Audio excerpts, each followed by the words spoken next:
This is a session where we get a brief moment to talk with our champions, sport champions, and understand their mindset, perspective, and insight, both as professionals on personal life basis. Today we are glad to have Forrester Osei from Ghana, who is also athlete representative at the National Weightlifting Board. Mr. Forrester is the first IWF and African athlete to present a medal at the Olympics 2020 Tokyo Games. He's also the IWF Commission Chair, Youth Commission Chair, Athletes Commission Chair. He's a Commonwealth champion in 2016. Yes. Played British and England. He was a British and England championship medalist. Yes, that's correct. And played American football at some point before he became a weightlifter. Yes. So please welcome to our interview tonight. Thank you for the invitation. Yeah, so Mr. Forrester, just to get to understand your participation in the Olympic qualifying path. I looked at the list. Unfortunately, you are not in the list that has qualified. So the only thing is to focus for next year. I mean, next Olympics. Yeah. What are your plans? Okay, so first off, thank you for the invitation to have this conversation with you. It's an honor to be here. And secondly, to answer your question, yes, we just finished the Olympic qualification procedures for international weightlifting, which just ended in Thailand. And I think, like you said, when you check the list and I'm not on there, it is quite disappointing. And yet, at the same time, I'm quite pleased with my achievement so far during this process of, going to 2024 Paris Games.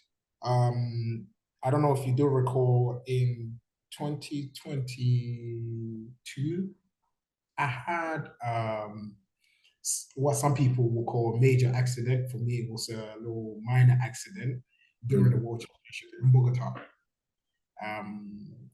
And this will lead to a point where I'm going to say the reason why I could not qualify for the games. I had some people will call a major accident. For me, it's a minor. It was our qualification, World Championship qualification, to accumulate the points or the ranking, so I could get to the final ranking. And unfortunately, on my second attempt for the clean and jerk, I end up injuring myself. Upon arriving at the hospital and doing a scan, they discovered that I torn my tendons, my elbow. So I don't know if anybody can see here. I have a big scar just across here. And I was in Bogota. I had to wait for quite some time to arrive back in Qatar to be able to go under the knife to do a surgery. And it took a long time to recover from such an injury. But the reason why I'm going to say I said I'm happy with my achievements is within less than 7 months or 9 months, I was back on the stage. And in Saudi Arabia, and I believe I did one of the best competitions in my life. I could not qualify. On the basis that I understand during this current qualification, the protocol that was put in place seemed to be a little bit hard for athletes, to qualify unless you are in a really, really high caliber. I'm not saying that I'm not in a high caliber, but there are factors that make an athlete such myself and my peers that I compete with to achieve certain targets like qualifying for the Olympics. I couldn't make it, but I am not fazed by it, because at the end of the day, I'll still be in Paris to represent my athletes and to ensure that we have good games. We have a good experience for the athletes as well. As the rep for the Athlete Commission, for now, That's going to be the goal until the games is over. After that, we look forward to starting, preparing the body again to see if we can qualify for 2028 Yeah, LA. LA. But yes, but I'm not gonna lie to you, it's a bit hard because I'm not too young either, and I'm not too old either. I am sort of in between, so I would have to wait for. I would have to wait to see how I Okay. feel, to see where my goals either align with trying to qualify for the games or not, and to see if there's any other opportunities where I can be of more use to the sports and to the athletes. If whatever opportunity comes the way, um, I'll take it and run with it. But I believe once an athlete, you'll always be an athlete, and I'm gonna try and I'm gonna try and qualify, and I'll be in LA. So we hopefully someday we can come up to this video saying he said he'll be in LA. I'll be in LA. Yeah, yeah. I don't think there's a age limit. No, Age limit to the Olympics for weightlifters. And again, sorry, and it's for your accident. I know it's disturbing, and it took you a lot of time before you came back. Talking about the qualifying protocol, I looked at the list, and in all the categories, the 10 categories, 5 men, 5 women, only 7 from Africa have made it. Three men and 4 women. And out of the 7, 5 are Egyptians. So I don't know if you have any insight why it's only the Egyptians who made it, the 6 of them, unlike other African countries. Yet when we have our African championship, we see very many good athletes, performing at that level. Many of these athletes have a very supportive team. They have the funding from the government to support them. I'm talking about Egypt in particularly. They receive funding from the government. The sports of weightlifting in Egypt has been at the forefront of the Olympic movement. So they do tend to invest quite a lot of money from that side, and they will ensure to always be represented in the weightlifting at the Olympic Games, unless there's any case of doping situation or sanctions on the federation or the athletes. With that being said, I'm not saying that we do not have other top quality athletes in other areas in Africa. We do. And like you said, we do have this. That's my surprise. Why you only have Egyptians on the list and not other African countries, except Nigeria and one Algeria. Oh, Walid. Walid, yeah. Yes.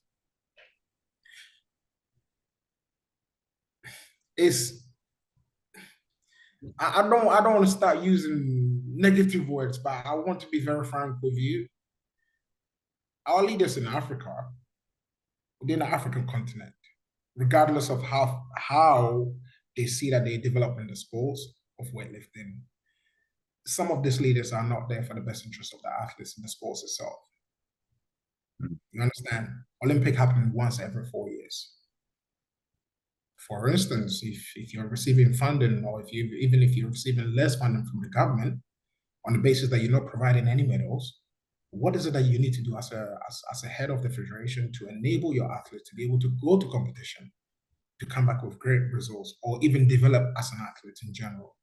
So you can start showing the Olympic Committee, this is what athletes are doing, this is what they're representing them, this is what they're doing. But in Africa, we have issue with our leaders. And I'm saying this specifically in weightlifting because I have been privileged enough to be around or to be in the circles to understand there are certain things that we can do to benefit the whole of the continent and not just certain regions in Africa as well. And if we don't speak about it, we can't move forward and change anything. So it's not surprising for me to see that we have 5 Egyptians qualifying for the Olympics. For me, it's like it's bound to happen. Why? Because somehow, somewhere, they being pumped with a lot of funding. You understand, and they have great connection with certain let me stop you. Okay. Let me stop you. Mm-hmm. About our leaders. Yeah. There are two things. If maybe probably you don't know this, the Olympic movement or the sports in Egypt is, I think, is at a more advanced stage than most of the African countries. Yeah. The reason why I'm saying this, about 4 or 5 years ago, all the sports headquarters were based in Egypt. Name any sport, not only weightlifting. So they embraced this idea of, of sports, supporting sports. Yeah. I think at an early age, a long time ago, until they had their problems, the Arab Springs. But before, all the headquarters, name any sports in Africa, judo, karate, boxing, almost like 80 or 90% were based in Egypt. So why is that? Sorry, may I ask you, why is that? I'm coming to that. So, okay. So the reason, one of the reasons, I'm not saying that it's the only reason. One of the reasons that we are not doing so well in other sports or even in weightlifting, yeah, our leaders, as you put it, most of them do not have that understanding on how the sports world works. Mm-hmm. They only look at the competition, but they don't know what goes in at the back end before somebody reaches the stage. Yeah, they want to see a medal, but they do not know how that medal is processed. I think that's something that the Egyptians have embraced more than, especially the Black African countries. Yes.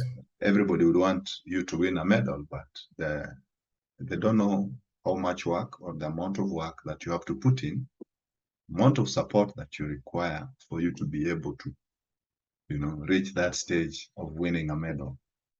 So it's not only in weightlifting. From the little that I know, it's across the sports, and it's out of lack of knowledge or lack of. We all in Africa, we have many administrators, sports administrators, but we don't have sports scientists, people who can, look at things in a more scientific way and take advantage and make it work for the country. For example, the Egyptians have realized that they're good in weightlifting, they're strong, so that's where they focus on. But not only in weightlifting, even in other sports. But because we are, we interact more with the weightlifters, that's what we're able to see. Yeah. But I believe they embraced the concept of science in sports and good management practices in sports earlier, yeah, than most African countries. So sometimes we may blame our leaders, but we may blame them that they're not doing the right thing, but it could be that they don't know that they're not doing the right thing. So all we need to do, or what needs to happen, is to, more education, creating that awareness and, trying to convince governments to support sports. Sport is not a priority to many governments. It's only used as a social tool to calm youth down, to, for health issues, country-to-country relationships, for politics. It has not been commercialized in Africa. Yeah, so I think it's a big discussion and topic that we cannot exhaust, or we cannot, we cannot contribute to a point where we can change, the thinking of most of our governments. What I wanted us to talk about is the process of qualifying. You're on mute. sorry, it is part of the process of qualifying because you did hit on a key point regarding leaders thinking that we can just show up to competitions and bring back home medals. You understand? No, I didn't no. get. Can you hear me now? Yes, now go ahead. Yeah, I said you did hit on a key point that without any development or without any supportive input into an athlete cannot go away to any championship and come back with a medal. Because I realized this process of majority of the Olympic discipline and the lack of African athlete being represented in many of the discipline is the lack of, you said, education, and also the lack of supportive environment for our athletes. Because when it comes to that, we don't have. When you go to the West, we don't have. Maybe now, for instance, you was in Ghana a couple of weeks ago. You understand? And now you see this, you see equipments coming in and all of this and arrangement of organizing such a big game. But after that, what happens? Before that, then what happens? Was there any preparation for the athletes to be able to, all of this stuff? That implies the same thing applied to Olympic qualification. During my process of my qualification, I'll talk about me as an example. My process of this qualification period, my federation, which is my national federation, did not put a single fund into my qualification. Everything was either done by me, by myself, for myself, to get to where I am today. You understand? And when I get injured, I have competition representing the nation, nobody from my federation can even call and check in.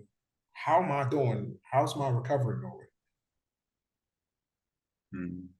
Now, how do you expect somebody like this to qualify for the Olympics when I'm competing against somebody that you just mentioned that the first thing they do is they support them because they understand the value of sports. This is the lack of education. We don't understand the value of sports in certain regions in Africa, regardless whether you could be a great president or you could be a great leader and have the best followers. Yeah, it will take time. Yeah, change the mindset and the perspective on how some of our governments look at sports. Fortunately, here in Kenya, I think we are moving towards the right direction. Okay. There is a fund set aside just for sportsmen and women. And since it came into place, we've seen a lot of improvements, a lot of support that is coming to the athletes, even though it's not enough because there's so many activities, there's so many sportsmen and women, but with time, at least that little that has been put in place, we're seeing some very good progress. So we hope to, continue working on that, educating, and enlightening those people in the decision-making positions, how sports works. It's not all about planning for a trip, yeah? There's a lot that is involved. There is. For example, there's a golfer who came. I went to watch golf one of these days. It was an international golf tournament in Kenya. And a young man, around 28, 29 years, had about 12 people accompanying him just to support him. Yeah, his technical stuff. As the entourage for this one particular. Yes, they say the entourage around the athlete. Huh? There's a term the Olympic guys use, athlete entourage, yeah? Athlete entourage, yeah. 12 people. There's an English team that came to play in Tanzania, play one of the neighboring countries' team, One football team had 20 support staff. Everyone doing their own stuff. But you see, this is information or knowledge that most of our leaders do not have. They only know the coach and the manager. No, I think And I the will physio. I'll disagree with you. Sorry, I will disagree with you on this matter because I don't want to lose this thought. Most of our leaders have studied outside of our own continent, played sports, and partake in other community activities outside of our own countries. They've experienced this. Majority of them, or some of them, themselves have competed outside and they've encountered this experience of having a supportive team around you. It isn't that they don't understand that. They do understand. But is, from my experience and my understanding, there comes the word that I didn't want to use. It is sabotaging. I disagree with you. Yeah, that's okay. That's fine. And our You know reason, why? You know why I'll disagree with you? Do you have a Ministry of Sports yes, we on do. on its own? We do have a minister of youth and sports. A Minister of Youth and Sports. Yes. But we have Ministry of Education, we have Ministry of Finance, we have Ministry of, all other ministry are standalone. But the Ministry of Sports will always have culture, will always have youth, will always have maybe some other thing. In some countries it is sports and education. So meaning, not many African countries have embraced sports to be a standalone ministry, just to focus on issues to do with sports. You're looking at your chairman of the federation, who has no authority to determine how much the government, the central government, is giving to sports. So whatever little that is allocated to the ministry, you go to the Minister of Sports, you tell him that for one weightlifter to qualify for Olympics, probably we need 15,000 US dollars. Say, no, that can't work. You know? But then if you go and say, for the team of Ghana, the Black Stars to qualify for the World Cup, we need 250 million. They'll dash that to you, right?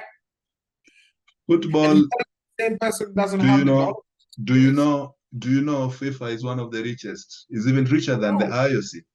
I know. FIFA. Because football is more of political. And football resonates with everybody. So it's used for a lot of things. It's not just going to play and win. Another thing, the same. Then I can say the same thing with track and field. Yeah, it's a political federation. It's used for many things, and if you cannot deny that aspect because there are similar sports. If you go around the world, which have prominent people, leadership in governments, in big countries, sitting on the board of some of these international federations disciplines. So it's not just football, it's every sport, which makes it difficult for me as a person who partake in sports all my life because I saw it as the only way for me to encounter people and for me to grow. And the dream is for me to go to the Olympics. The dream is for me to, support my family and also inspire people, inspire the younger generation. I came into the world of sports with a very naive mindset.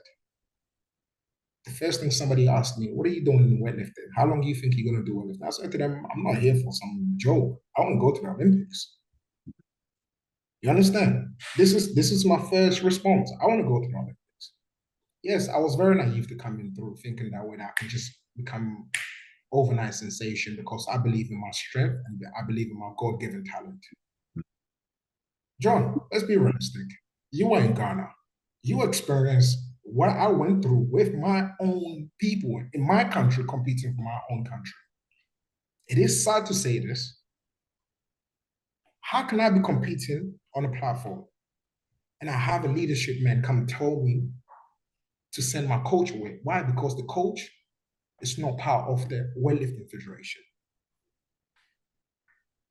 This is not, this in itself is a clear way of sabotaging an individual because you have a self-interest in other people, or you have favoritism, or you're just trying to show that you are a boss.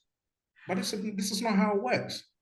Regardless of whatever's going on between an athlete and the leadership of the federation, it can be handled in the right manner that you can give the athlete the leeway to focus on the task at hand, provide them the support. You don't watch for the athlete to prepare themselves, travel to where they're competing, and then you tell them to go away because you don't see eye to eye with the coach that is on site at the moment. If you look at other sports, it is not that they're doing something right, but they have a clear understanding of the importance of an athlete's psychology, the preparation towards competition, the game plan, being able to sit down and plan with a coach, nutrition, recovery, understand accommodation in a great environment. Do you think a British team will send their athletes to, let's say, somewhere in Congo and then watch them go sleep in some random schoolroom hotel? No. Let's be honest. Not even some of our African leaders will do so. Even South Africa, when they arrive in Ghana with their team and then they send their team back.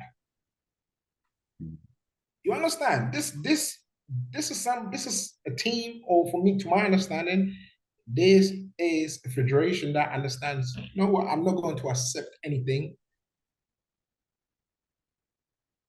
for my athletes to go sleep in this environment when they're supposed to be coming to something great and, being able to focus on their competition. They should not be worrying about anything.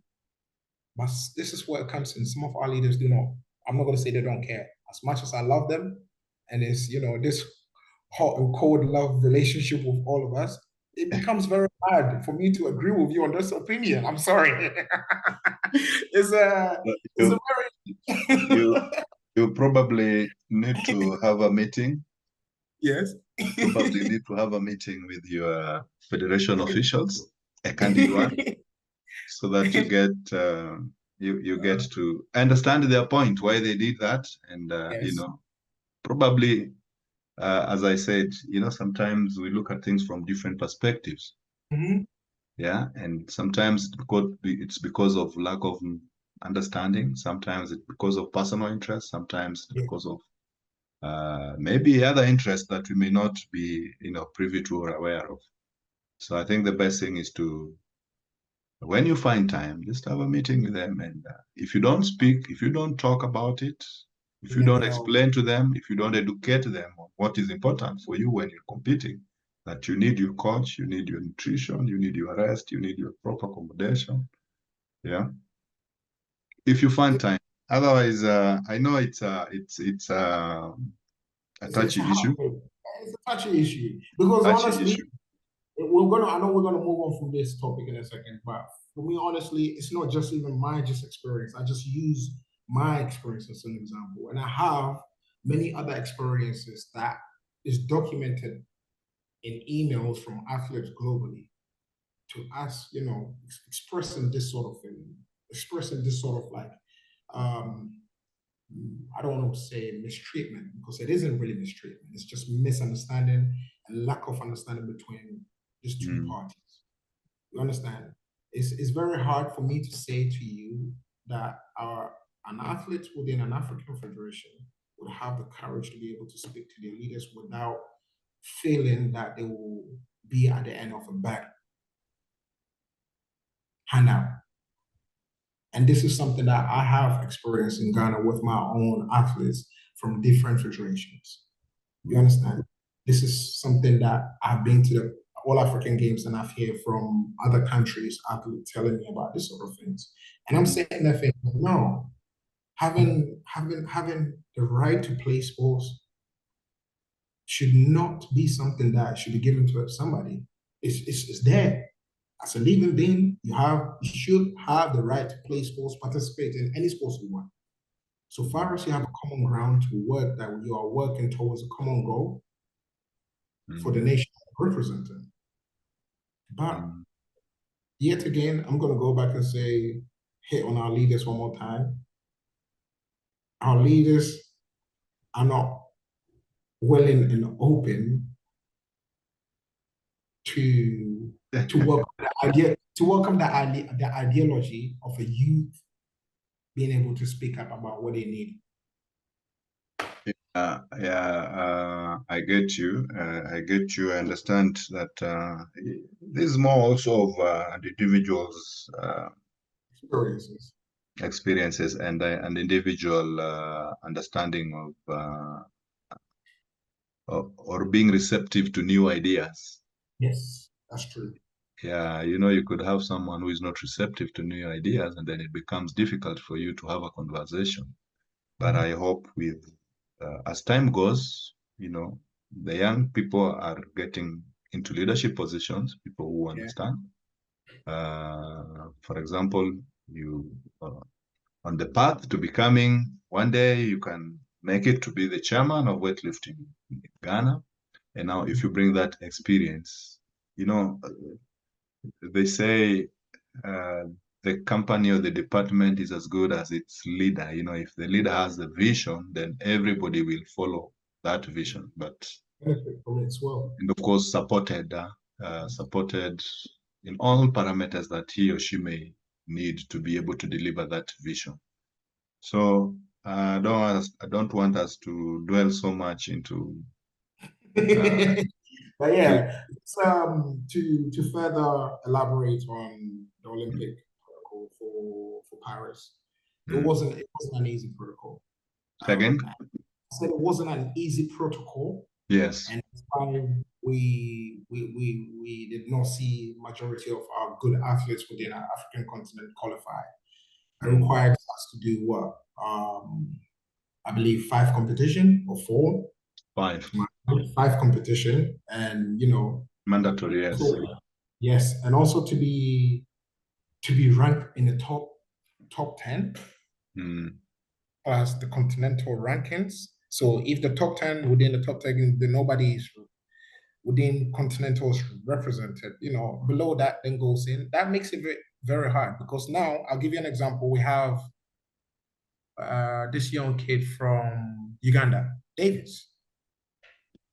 Davis had an opportunity to really qualify, but because nobody from the Oceania was represented in Oceania among the top 10, and he's above David, he goes. You understand? But we don't have no African representation in that category. For me, that isn't fair. Yes, I know we got deducted in terms of quota for these games, but the way it was put out, it made it very hard that if you don't have the support, if you don't have the right entourage people around you, and if you don't have the right government to put in their beliefs and the funding into you, you would not be able to prepare for any of these competitions. And that's what made it hard for majority of these athletes within our continent to qualify. So to be able to see even 5 or 8 people qualify, I think is for me, I'll take it as a plus. And hopefully when we, as the federation, international federation, get our quotas back, we can hopefully go back to how things were. Hopefully maybe for Tokyo, come up with a better qualification system moving forward from here. I think that's the best way. You talked about Davis. Davis is ranked number 28. Yes. And he's ranked number 28 in his category. Yes. And I think the system was 1 per country. Yeah. So and there's a Madagascar who is number 19. So if anyone was to move up the ranking, it would be the Madagascar guy. Yeah, but Madagascar guy did not do Thailand competition, the mandatory competition in Thailand. No, he's ranked number 19. In Thailand? Not in Thailand, in the whole in the world ranking. But he was not present. He was not present at the mandatory one. Yes. So which eliminates him from the ranking. Now, with that being said, that means David's get that bump over him. Okay. You understand? But then because there's no representation from the Oceania region within the top 10 ranking, and there's an Oceania athlete above David, he gets to go. Which for me is not fair, because I think every continent needs to be represented at the Olympics in every category. It may not sound fair, but for me as an athlete rep chair, I think we need to be given the opportunity to all athletes to be able to realize their dream. It's not that, and I don't want the athletes. Obviously, we don't want to see 50-kilo snatch and minimal performance. It's not. That's not what we're looking for. But I think we need to start looking at it from that way. If we're talking about inclusivity and also diversity, Yes. we need to look at that aspect as well. And sometimes, no names mentioned. Some people that write these protocols, they only care about what they want to see and what they want, and it makes it hard for other people in other regions to qualify to go through. So. It's a very tricky exercise to come up with a protocol that would be inclusive and equitable to all, and maintain the standards at the same time. Yes. But I don't think it cannot be done. If people sit down and think hard enough, it can still be achieved. So I hope the next protocol will be fair to every continent or to every athlete, that everybody gets an equal and a fair chance in terms of making it to the games. Sometimes it's too expensive for others. Yeah, like if you look at this, most of the competitions were out of Africa. There was only one continental, which I think Africans had the chance to come to, but it was immediately after the World Championship too, after Qatar, one of the mandatory, championships. So it's tricky, but I hope a better approach would be found, so that every athlete has a good opportunity to make it to the games. Now, let me ask you, while not training weightlifting, while not sitting at the IWF board or chairing athlete commission, what else do you do with your life? What else do I do with my life? I think I could say I do what Forrester like to do, which is very like, I don't want to be mischievous, but I don't want to be mysterious either. It's just that I spend most of my time being by myself. I like my own space. As much as you may see me around being happy, I love coaching, which is one aspect of my life. Like, I'll say my life. I love helping people in general, like make their life better in a way that they can change their lifestyle. Because this is what actually got me into sports in the first place. I just, I was looking for an escape when I was young, before playing American football. And when I was in UK, I could have either ended up on the street, with the wrong crew, which is very normal. Yes. I could have been stabbed. I could have been anywhere worse, but not here. Luckily enough, and fortunately enough, I discovered that playing sports allowed me to be in an environment where I can see things from many people's perspective, regardless of what environment that we all may be coming from. We could all come from the same environment, but then in everybody's home, they taught different things and different skills. Understand? And for me, that's what led me to sports, because I didn't have nothing. I was I don't say I didn't have nothing. I just finished college. I just go straight home. I realize I'm sitting at home doing nothing. I just look for sports, try out various sports, and then So it's not like when I'm not lifting or training or sitting on the IWF board, I am out here doing something crazy. I prefer to sit, maybe learn.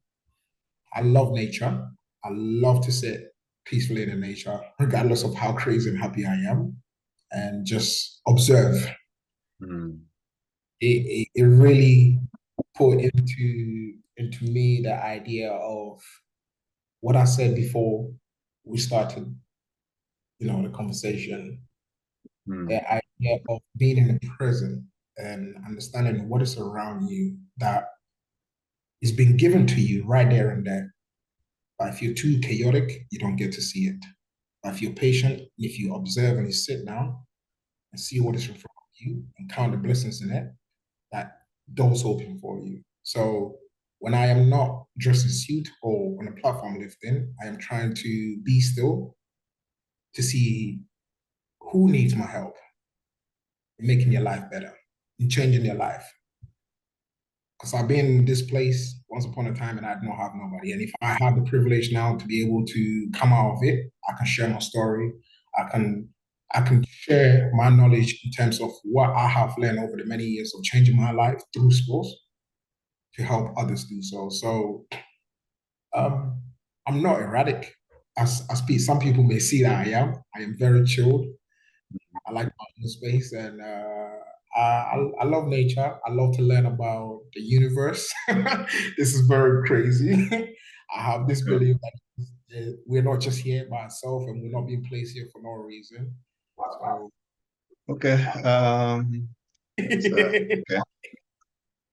very weird. I know that's not the answer you were expecting, but Not, not really weird. Not really weird. That's you. That's how bring yourself together, make yes, yourself, happy and, feel proud of your achievements and what you want to achieve.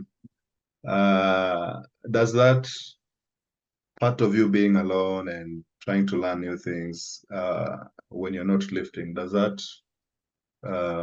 is that part of your recovery plan? yes. How do you plan your recovery after lifting? That, that is part of my recovery plan. Hmm, staying by Um, yourself?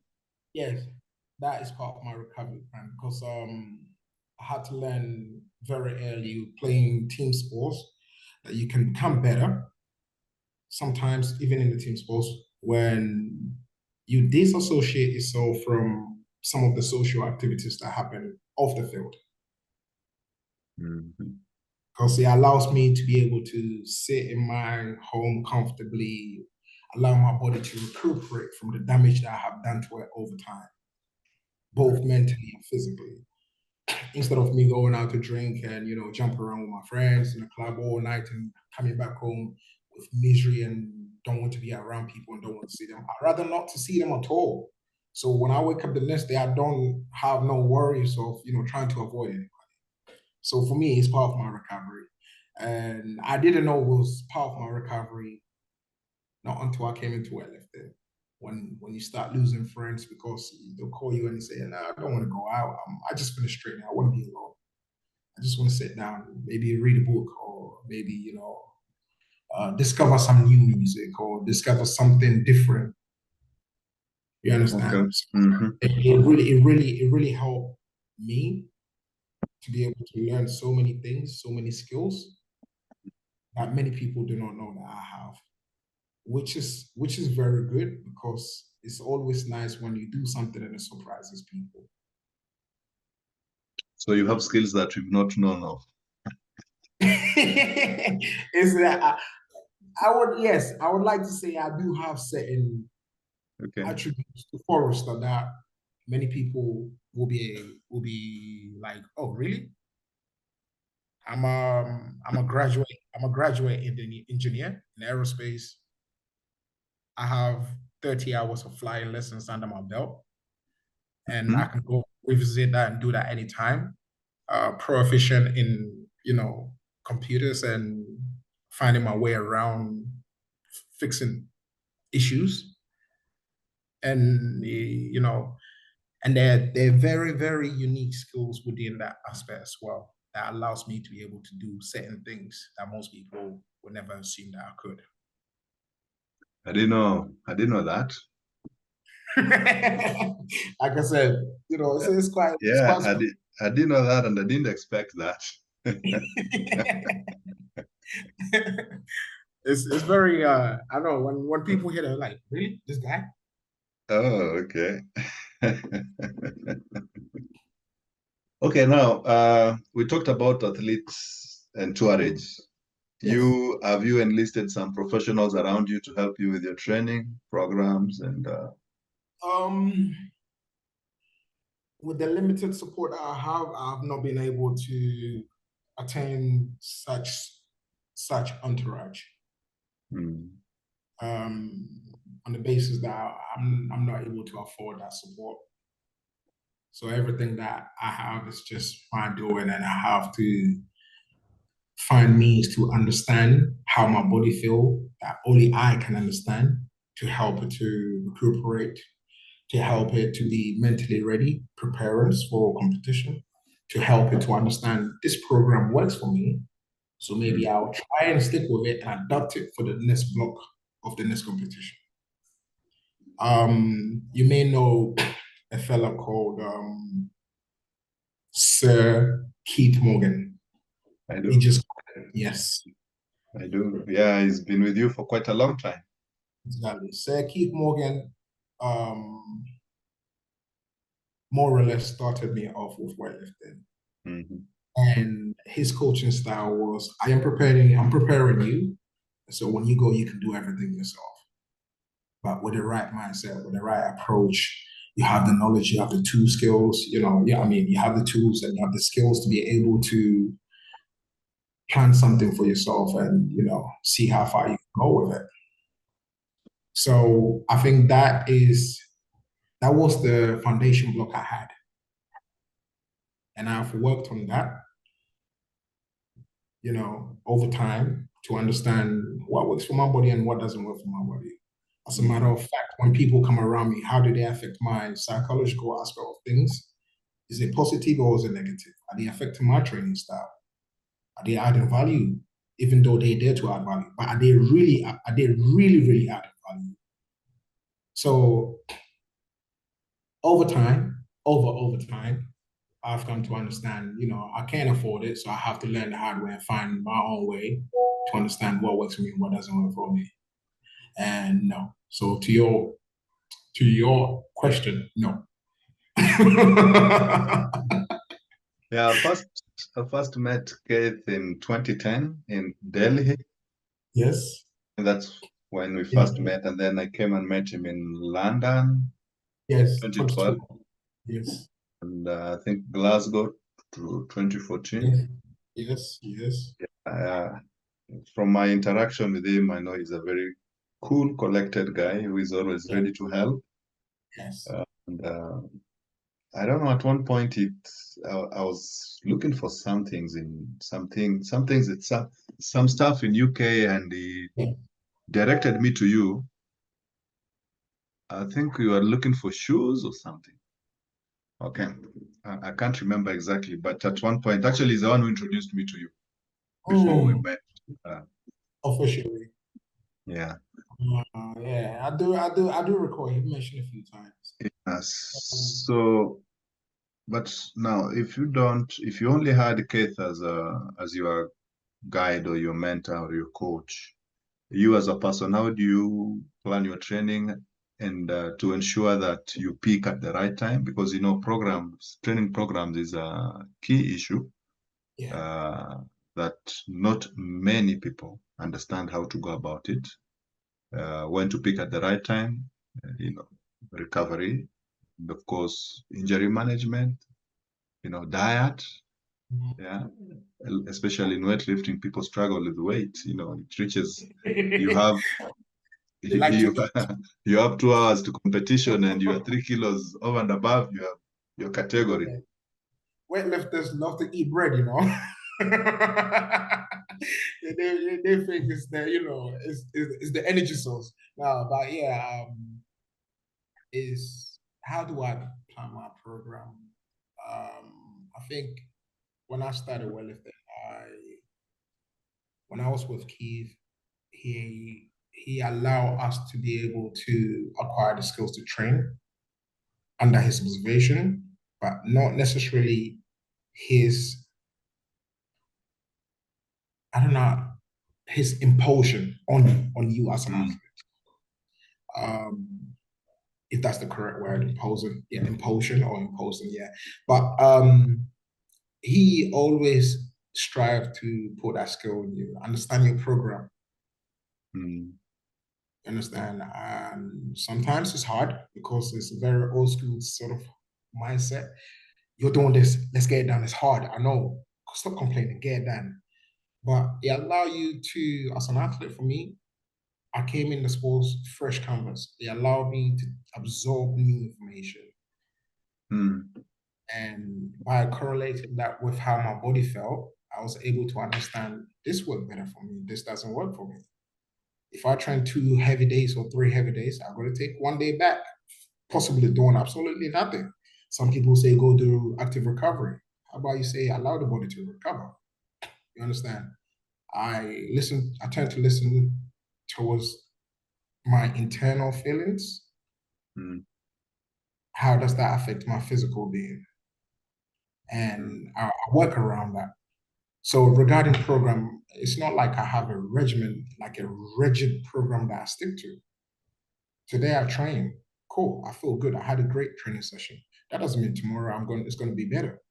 Tomorrow rubbish. Why is it rubbish? Because maybe I didn't go to bed on time. Maybe, I ate something that's not good for my body and my body just did not take it in well. Now that recovery aspect is under jeopardy because I've done something wrong out of my normal routine that will enable my body to recover. So I went through that system where I just had to say, you know what, if I'm not feeling good today, fine, let's take a day off, live to fight another day. It's very crazy mindset. And probably some people, whoever's listening to this, will probably say, that's the reason why you're not a champion, or that's the reason why you didn't qualify for the Olympics. But at the same time, I also had to understand that I came in the sports very late.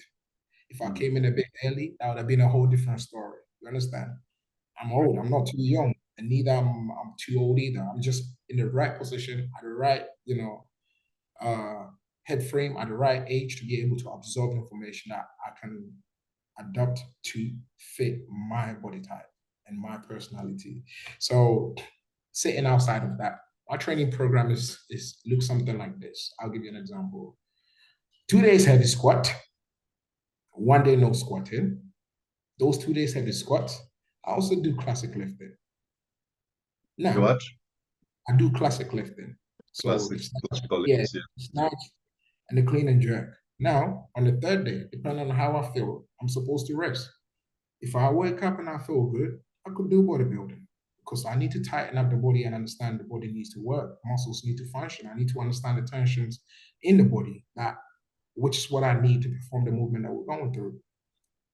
If I don't feel like doing it, I'm not going to do it because my body's saying to me, bro, you're tired. You're tired and you're tired. This is something that most athletes do not get right, and some coaches do not get right. If I am tired, John, I am tired. You are mad. You need to take a step back and just let the body to recuperate. That's very relative. You could be telling yourself you're tired just because you don't want to go to training. It is true. But then I think everybody in this world has that mental thing to understand if something is not right in your body, you can sense it. Don't try to do anything because you think you're gonna miss out 1 day of training, you're gonna lose strength. So what's it sounds crazy? It sounds very crazy. John, so what's the difference? What would be the difference between being lazy and being tired? Okay, difference between being lazy and being tired. Being lazy is knowing that you have the task at hand and you just procrastinating over it. You understand? Being tired is you knowing that you did the task that you had at hand, and as a result, the body itself is drained of whatever nutrients, whatever energy, whatever is fueling you to, to perform the task. As an athlete, when I played football, I had a very rigid lifestyle. In the morning, you train, you go to the weight room. In the afternoon, you are either doing some form of stretching, plyometric work. Late in the evening, you're on the field going through technical stuff, running through technical stuff, going through the plays, going through this, understanding what your job is on the field. For me, it was not an issue. Why was that? Because I had a good team around me to help me recover, to help me prepare me for the program, to prepare the right environment for me to be able to excel in my sports. Now, as an individual sports, your coaches are there, but the coaches do not feel what you're feeling when you're on the platform. This is what I had to realize very early. If I come in and I shut up and I have pain in my back and I don't tell the coach, but then I'm thinking I need to go to the Olympics. I want to go to the Olympics. I want to win a medal. I want to win a medal. Guess what? You're gonna end up being broken at some point. And then if you do end up getting if you do end up getting, all broken and everything, this is where most athletes tend to go towards the dark side. And I hope you understand what I mean by the dark side. This is education that oneself needs to understand. I know I may sound noble, but I'm not noble. I'm not trying to, preach this world of, but this is where the lack of one's understanding your own ability to identify what is buzzing within you to help you excel in anything that you want to do. John, you said something very important at the beginning. You said, if you have an issue with me, you have an issue with me. I don't have an issue with you. My body has an issue with me, and it's telling me it has an issue with me. I am the driver, but the passenger within is telling me, yo, man, can you slow down for a minute? This is where we tend to forget it. So my program is not really rigid like what some people are selling on the internet or what some coaches will have in terms of, how state sort of like program. The reason I'm saying state program, like Bulgaria program style of training, the American style of training, the Chinese style of training, the Kazakhstan style of training. It works for them because, like you said, it's environment. They are placed in different environment. I'm not in that environment. I can't do that same program. But put me in that field. Put me in that environment. Provide the same supplements and but that's why. Yeah. I don't know whether you've ever realized this. You said you train until you're broken. I don't know whether you've realized this. There's a team that in all the championships, they either win or get broken from Africa. Somebody will get hurt. Either they will win or somebody will get hurt. Is it good? That's the question. Is it sustainable? It's like a matter of life and death, because if they make the lift, they win. If they don't, they are broken. They'll be carried off the stage. Exactly. It's not sustainable. To my understanding, it's not sustainable because just don't want to mention names. Yeah. Yeah, you are never going to be able to take an athlete through their career from developmental stages to competition level to then adapting to a different level of high performance. You understand? Because all they think about is go and win, not necessarily thinking about the athlete's perspective. How does the athlete... Not all about winning all the time. But that's not right. How was you feeling as an athlete? How was this session? How did your body feel on that exercise? Some of our coaches do not understand that. So, lucky enough, I haven't encountered anybody as a coach like that, because I've always been in an environment where I've had, the first coach that I had has always been the coach that's been with me, and coming across also crossing path with the national federation's coach provided by the government or provided by the national federation. This is where sometimes majority of the injury happen because as an athlete, you don't train with your team coach, you have your own personal coach. So far, we've talked about physical preparation, mental preparation. Do you spiritually prepare as well? Yep. But not that type of spiritually in that manner. Which one? um, I'm neither Christian nor Muslim. You're a I'm neither, Buddhist. I wouldn't say Buddhist. I wouldn't say Buddhist, but I'm neither Muslim Christian. I'm neither a religion believer. I'm more like connected to the, to the planet, to where I am. I'm connected to where I am. And by saying this spiritually, going back to being grounded, that allows me to connect with the nature, with the direct source of my energy. Mm. So when I put my feet on the water and I'm sitting there and I'm talking to myself and I'm meditating or I'm saying incantation that I believe can tap into my ancestral heritage back home, to my beliefs or to my, strength. For me, that is my approach of preparation. I'm a believer in the all living being being created by a supreme being, and yet I don't try to spiritually partake or put my beliefs in that direction because praying is not going to change the outcome of my competition day or my competition day. If I did not work, I did not work. If I worked, I worked. The results chart yield itself. I don't know if that make any sense. No, prayer does not really change anything, but it prepares your mind. Just helps you to be in a more comfort mental, it helps regulate your mental stability or awareness that when you say, come on, Forrester, whom are you calling? It's all Calling about it's all about spiritual, it's spirit. calling the God and the strength within.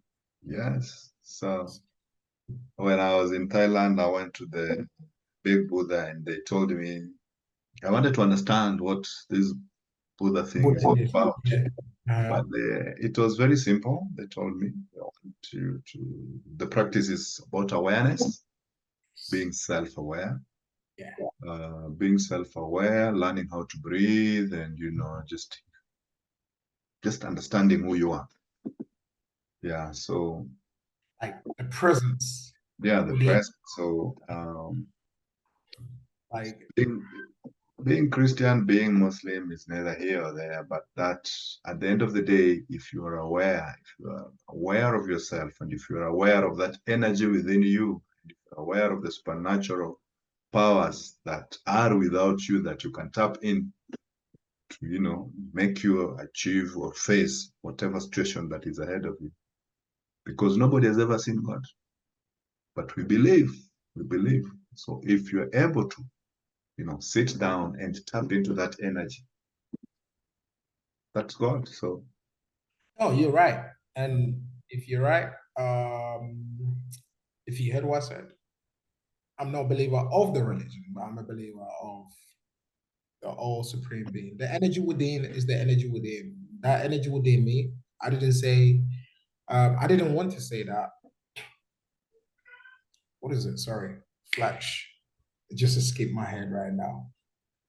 So there is religion and spirituality. So yes, there's religion and spirituality. Mine is more based on the aspect that there's a living being within me, and that living being has the ability to be able to regulate my surrounding based on my self-awareness. And my self-awareness go back to me saying to you that when I put my foot in the water or in any sea, I am directly linked to most living things. I drive my energy source from there. That energy source that keeps me vibrant, that keeps me going. That energy source is the one that's going to keep me going, and that's in all simple in the simple terms. My spiritual preparation for competition is staying away from everybody for 2 days, 3 days, and then coming out and just doing my thing. That's it. Because that 2 days, 3 days, I don't want to burn my energy. I don't want to burn or give anything or attract people's negative vibes. Going back to what you said, it's very simple when they explain to you what that whole thing is about. Self-awareness. Are you aware that you take on people's bad negative energy? Yes, I am aware. So what can I do to avoid that? And when I take it on, how do I feel? My body's burning. I can physically and literally, John, I say literally feel my body burning, starting from my cranium all the way down through my back. If I'm not somebody who's not aware or conscious of what is within me, I'll take it as my body's tired and my body's hot or maybe too hot. So I need, no, there's something going on. You're interacting with so many people whom you do not want to interact or whom the world, the universe do not want you to interact. So what do? Disassociate yourself for 1 second, sit back, allow your body to recuperate, and then see, I want us to get away from competition yeah, let's to, move to, on. to your work now as an administrator or as a chair or as a board member of IWF. But before I go there, I would want you to help me understand the coaching system, like what you see in Doha, where you are presently, and what uh, is back at home in Ghana. Sorry, repeat that one more time. I didn't clearly understand it. I want you to help me understand the different coaching systems between where you are in Doha now, government-supported coaching systems between where you are now in Doha and back in Ghana. Oh, you mean the comparison of developing a coach? Yes. In the Qatar region or in the Gulf region compared to Africa. Yes. They have the funds to be able to buy anybody they want. Plain and Second, simple. come again? They have the funds and ability to be able to acquire any coach they want. So you cannot do any comparison. That is incomparable. I'm sorry. You are talking about a country or a region that has unlimited funding to be able to do whatever they want, meaning that they can actually maybe at not that level, but okay. what about I'm talking about just the general structure of the coaching system. Do they have community coaches, or they import or acquire foreign coaches to do what they want at any level? They have community coaches, but I wouldn't say at the level that we are talking. Mm. The level that we are talking now, I clearly understand what you mean. At the level we're talking, these coaches have been acquired from other places. Okay. So there's no comparable example in comparison to let's say Congo or let's say Nigeria. Nigeria would not be able to afford a coach from Germany with 20 years of experience under their belt, with scientific written record, under their belt to justify any theory or any scientific method. So it will be very hard for me to compare. I'm sorry, I can't. So tell me about the coaching system in Ghana. How does it work?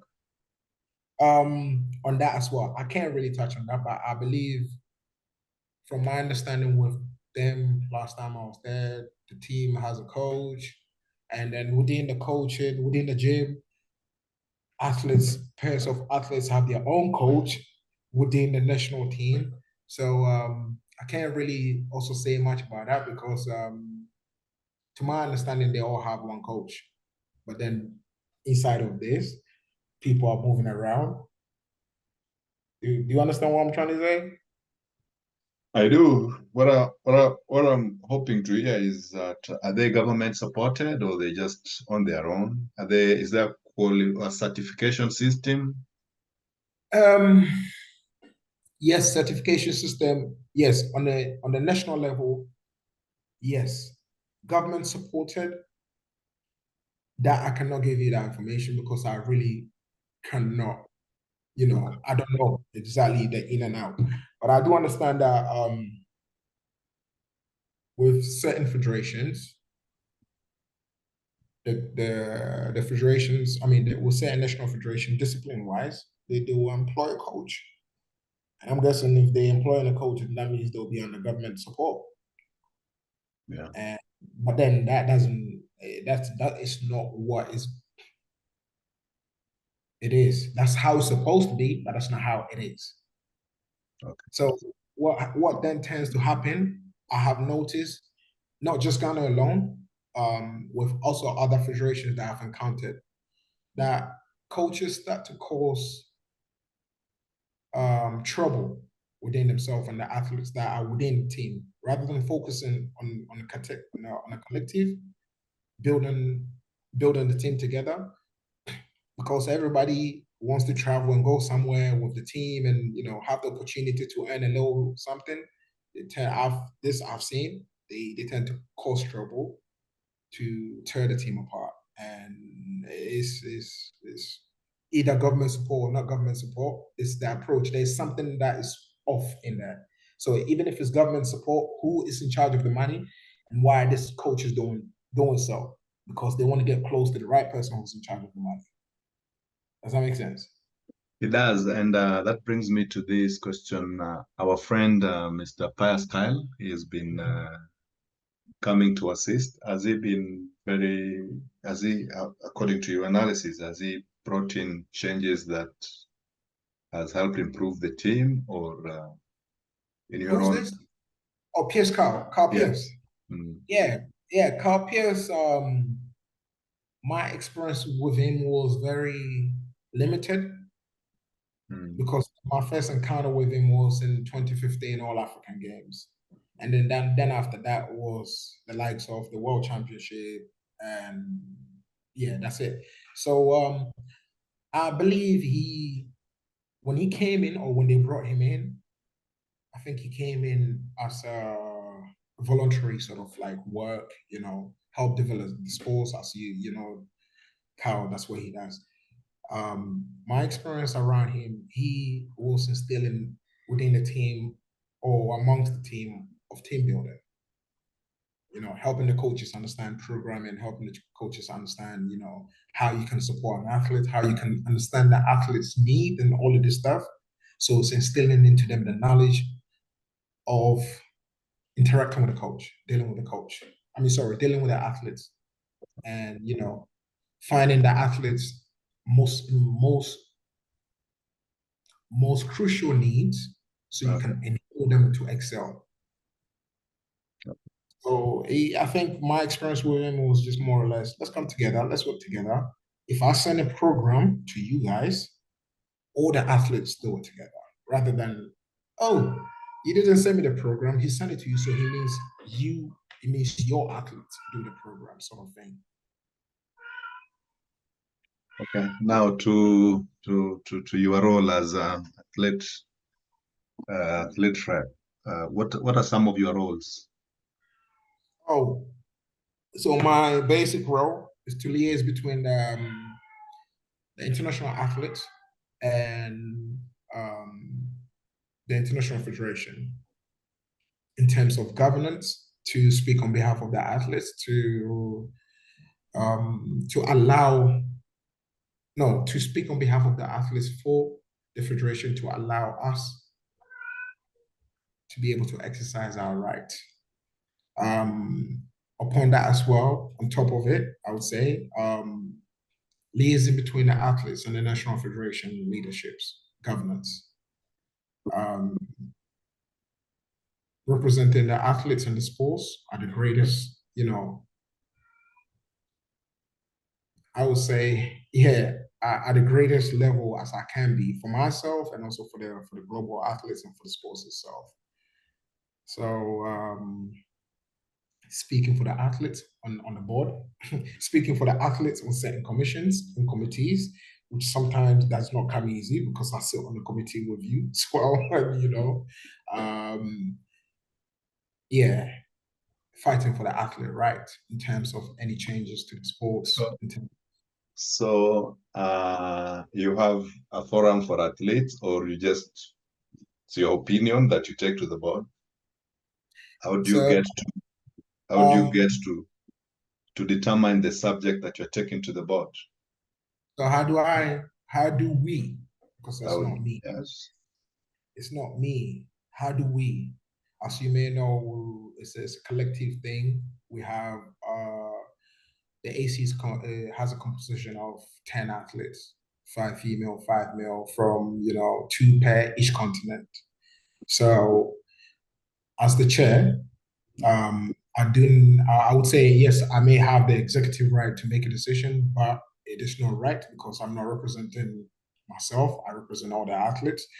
If myself and my vice chair have any recommendation, we'll put it forward to the rest of the team, and then from there we agree on putting it on our social media page, which is mainly on our Instagram. We try to do a poll on Instagram for people to also have a say. What would they? Okay, so I'll give you an example. Similar example is asking them, would they like to see the Russian athletes compete at the Olympic Games? You understand? Yes or no? Any comment? People comment, I don't want this, or I don't want that.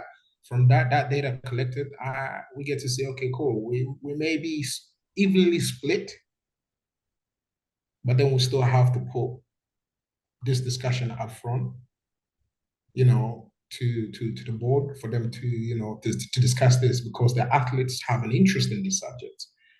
So normally we sit down, we have meetings, we have social media platforms that we use, i.e. WhatsApp, to communicate and also share information in terms of any new development, sharing any new ideas in terms of how we can make things easier for our athletes. Yeah. So do you have a forum for athletes or only for your board members? Not board members. I have forum. At the moment or we are in the process of building a forum on our international federation website. So this is a proposal that has been already put forward. The aim is to create that forum where people can come and communicate. At this current point, we are only just using our email address, which is the IWFAC.IWFschools. So anybody want to reach us to us, they use that platform. It's a lot easily to access their emails and have a clear understanding of what's going on. And with that being said, as well, we use Instagram. We use Instagram quite a lot to share any new development of any new project or any new updates on information. Okay. But we're trying, moving forward, hopefully after the games, we should have this up and running. We're trying to create that forum, a section for the athletes, and then a section for the coaches. If they want to do something like that, that's their own stuff. But our main focus is just the athletes, creating a platform where they can come and share any information they want without nobody judging them or without having the fear of receiving any negative consequences moving forward. So how did you get yourself into this position? Were you selected? Were you elected? How was it? Initially, we started off in, I believe, 2019 or 2020. I saw the application and it may sound silly. I just saw the post on IWF website and something just told me, just put your name forward. And I did. And when I did, I told a few good people that at the time were with me, and they were like, oh, "Why are you applying for it? Why are you doing this? Why are you doing that?" Like, I don't know. I just did. It's a sense of feeling, a sense of being aware of the energy in the universe is telling you something to do. So for us, go ahead and do it. This is your journey. This is what you've been waiting for. Take the chance. And yeah, when they selected, sorry, when they select the team, or when they create the composition of the AC, I was elected by my peers to be the vice chair. Then time we have our ex chairwoman Sarah Davis from GB. Um, Happily work with her to work on a few things. Um, yeah, and things just led on from there. Um, and then we got re-elected. We did our first election in 2023 in Colombia. Funny, after I had my arm broken and I was in a cast. Yeah, we got elected, and I was lucky enough to. Yeah, I remember my athletes telling me, votes, people are campaigning all over. Yes, yeah. So I really, um, I guess I would say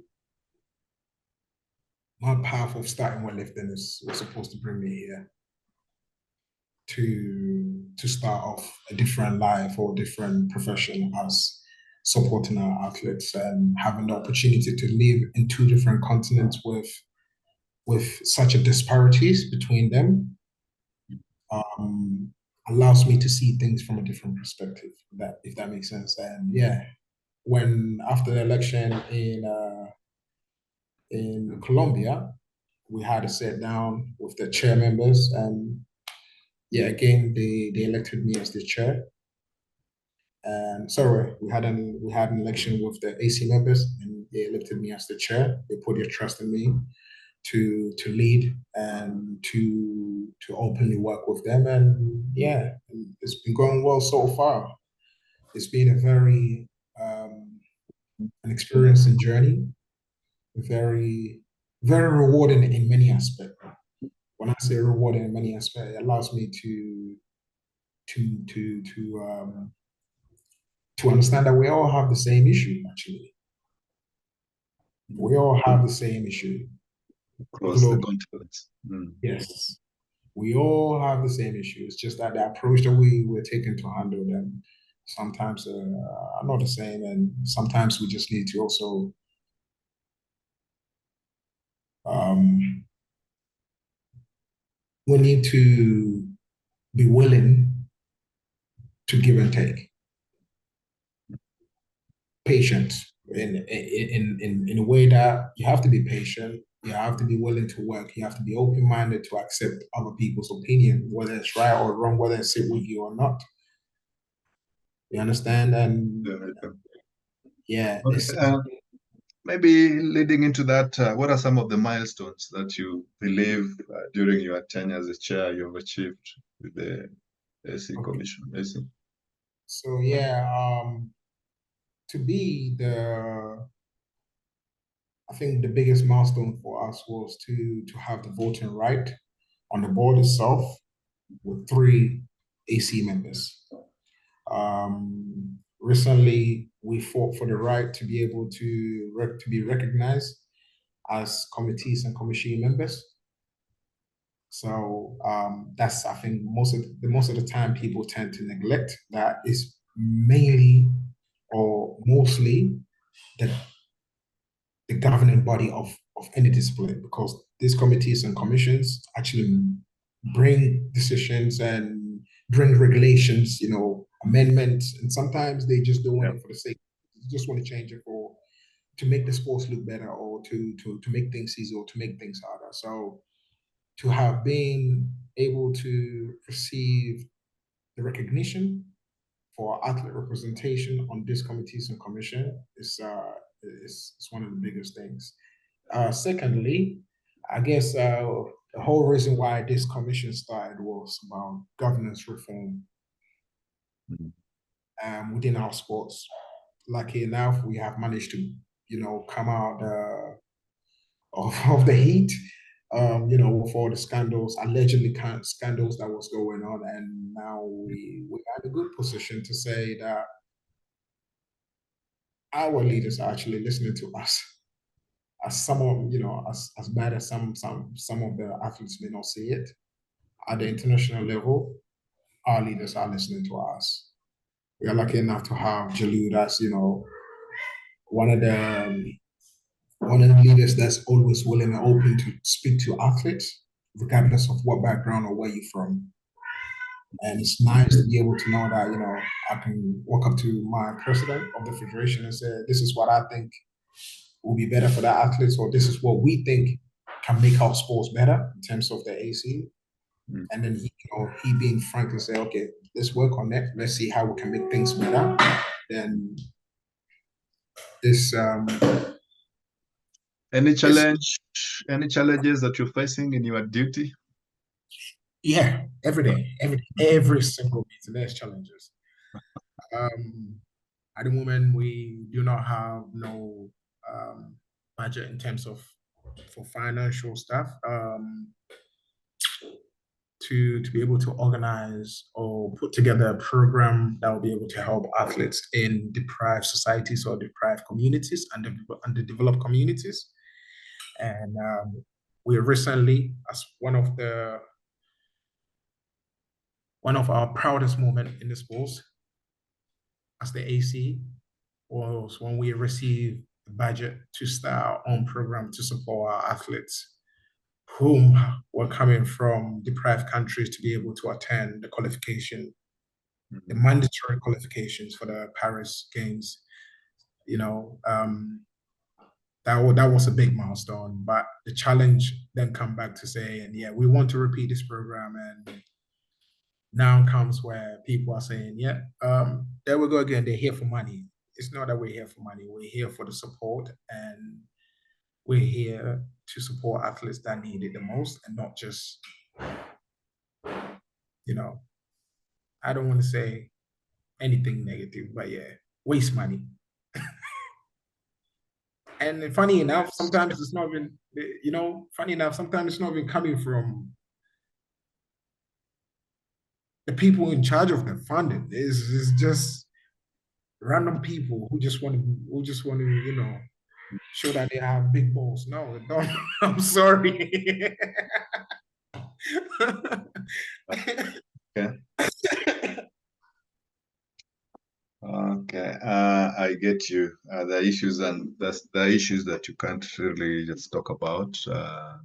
You also are reliable or responsible enough to Yes. know what to say and what not to say in such a forum. Because as a board member, I think you're under certain obligations. But I understand challenges must be there. People have different perspectives, and people want things to be done in one way or the other, which might not be necessarily okay with everyone. And budget is an issue all over. It's understood. I think when we started, we were talking about the government allocating money to the Ministry of Sports. So priorities differ. So, but you can't really pin people down on that. It's just a matter of how the organization is run and what they have prioritized and the plans that they have, or the strategy that they have in order for them to achieve their mission. So I think we've had such a long but a nice discussion. Yes. And I think we should end. We can talk and talk and talk. I know. It's different. Getting late. So maybe probably my last question would be, what is your mission in weightlifting? And probably after weightlifting in your life. What is my mission? What is my mission in weightlifting? What do you want to achieve? What would you really want to see, or what would you really want to accomplish in weightlifting as an athlete, as a part of the board, and then in your life as Forrester? I think my career in terms of an athlete will probably be coming to an end soon. You know, I have enjoyed the process. And I do not regret any part of it at all because it's been quite rewarding and fun. And it's allowed me and given me so many opportunities to live a world of exploring people, meeting, as in just meeting people. It's fun. So I do not regret it whatsoever. In terms of my performance, really, really happy with it. I don't think you may come across anybody with such accolades in such a short period of time to reach where I am. So I'm very grateful for that. Um, with the person within, and also all the people, the supportive team that I had at the beginning, or anybody that supported me from far as well. So what would I like to see change in weightlifting, or what would be my mission for weightlifting? Is to ensure that we can keep our Olympic movement going. Um, hopefully, clean the sports and also enlighten the athletes to understand that they are the reason why this sport is here. Because without the athletes, this sport will die out. Yep. So they need to take pride in that. And sometimes it may not be easy. I think this is my words to some of our athletes out there. It's not easy when you have to fight or go head to head with certain individuals who are trying to limit you or stop you from achieving your goal. Just you got to keep on going, and I'm hoping that at some point within the near future we can have a very good understanding between the athletes, the leadership at the IF level, the leadership at the continental level, the leadership at the national level. It is very important for all of us to understand our role as individual, as coaches, as a supportive team, as leadership. I think that's my mission for now.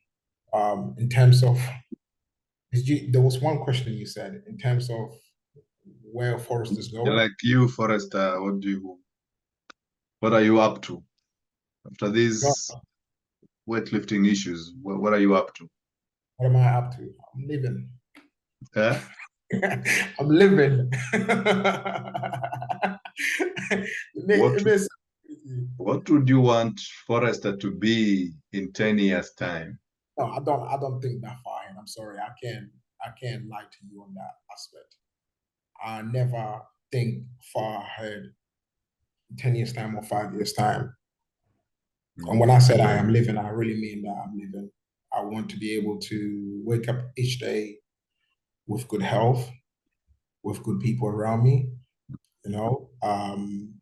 to be remembered for all the good things and the happiness and the memories that I brought to people. I think for me that's more important than having that crazy big goal that I'm trying to cut people to get to. So for me, I never think about it that far. But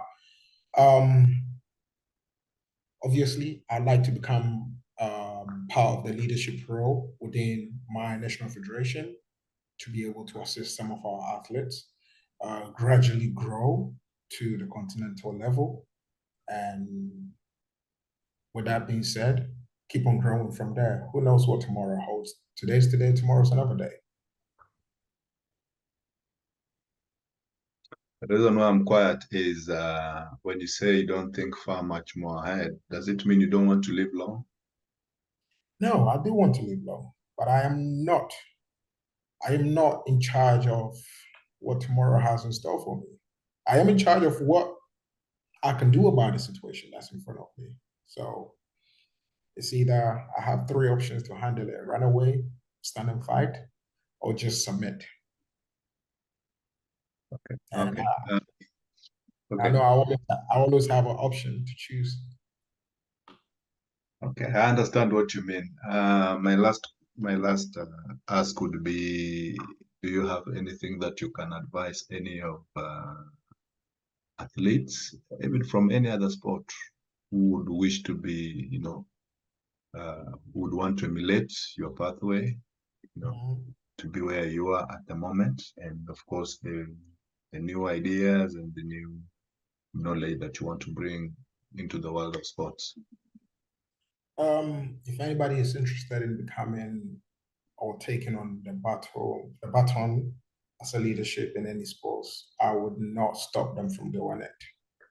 I would encourage them to go ahead and do it, because within themselves, they will discover that there's a whole different person inside. I started off as an athlete, and I was doubted of by many people around me. And when I apply for certain things, or when I make a decision, I say I'm going to do this, people doubt you. Let them doubt you. Let them doubt you, because among the billions of peoples in this world, you can make a very prominent change in somebody's life just by putting a big smile on your face and taking on the role as leadership, taking on the role as a listener, taking on the role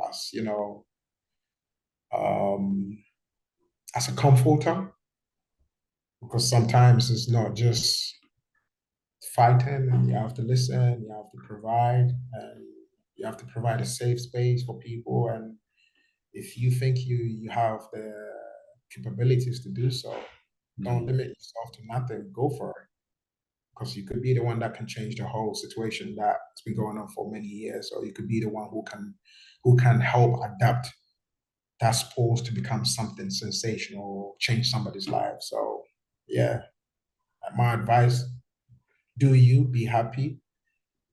Don't take nobody's no for an answer, because that's not your no, that's their no.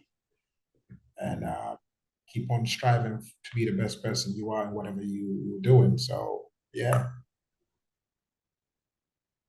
All right. Thank you so much, Mr. Forrester. It was such a wonderful conversation and a well-spent evening. I wish we could do these more often. Yeah. It's we're just talking. I wish we could do this more and more, to learn from each other and of course educate others also on issues that they may not be privy to, people who have that information. Yeah. The understanding of what goes on in some of these sports circles or the boards. So mine is to thank you so much again for availing yourself and agreeing to do this after having a long day. Yes. Yeah. Very exhausting. It's all good. I enjoyed it. Yeah. I think we can stop from there and then we can pick it up in case there's maybe there are more issues to be talked about. Yes, certainly. For now, we can stop there. And I want to say thank you as well. Thank you for providing this platform and forum to be able to share my experience, and also learn from somebody like yourself, and many of the other athletes that you've spoken to, or individuals you've spoken to. It's a big world, but you don't get an opportunity to be able to have this type of conversation where you can have a heart-to-heart conversation without no judgment.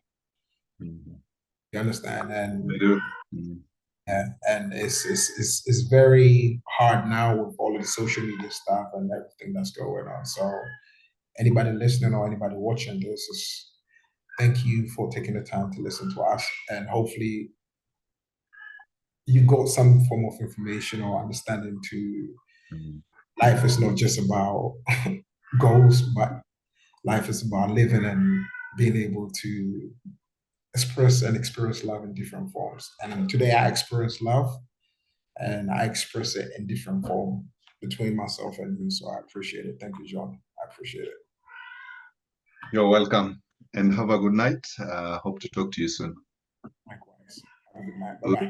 We will pick up from there. Yeah, we will. I can see you're tired, so you go get some rest and we'll have a chat later. I need to go get some rest too.